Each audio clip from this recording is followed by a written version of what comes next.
देश में यूं तो ईडी आर्थिक अपराध के सैकड़ों मामलों की जांच करती है, लेकिन चर्चा में तभी आती है जब मामला नेताओं के खिलाफ भ्रष्टाचार के आरोप का आता है। आज संसद में नेताओं पर ईडी के मामलों में बड़ी अहम जानकारी आई। ये बताएं उससे पहले चुनावी राज्य बिहार चलिए, जहां नौकरी के बदले जमीन के आरोप में लालू प्रसाद यादव से 3.5 घंटे पूछताछ ईडी ने की है। ईडी के दफ्तर के बाहर ये प्रदर्शन देश के अगले चुनावी राज्य बिहार की राजधानी पटना में हो रहा है, जहां परिवार के दूसरे सदस्यों से पूछताछ के बाद अब आरजेडी प्रमुख लालू प्रसाद यादव से बुधवार को 3.5 घंटे सवाल जवाब ईडी ने किया है। मामला लैंड फॉर जॉब यानी नौकरी के बदले जमीन के घोटाले का है, जिसमें मंगलवार को ईडी ने राबड़ी देवी और तेज प्रताप यादव को अलग अलग कमरे में बैठाकर पहले पूछताछ की थी। अब लालू प्रसाद यादव की बारी आई। सूत्र बता रहे हैं कि आज जो लालू प्रसाद से 4 घंटे तक जो लंबी पूछताछ हुई है, उसमें दरअसल बहुत सारे ऐसे लोग हैं जिनको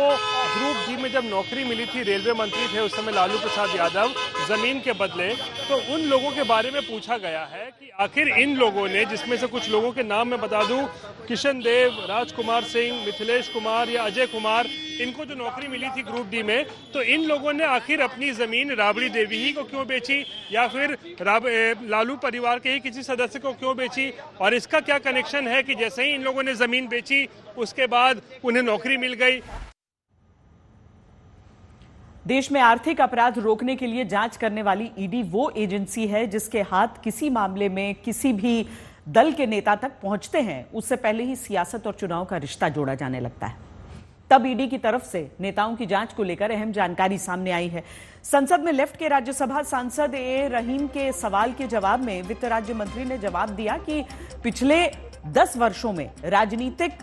जो शख्सियतें हैं, जो नेता हैं, उनके खिलाफ 193 मामले दर्ज किए,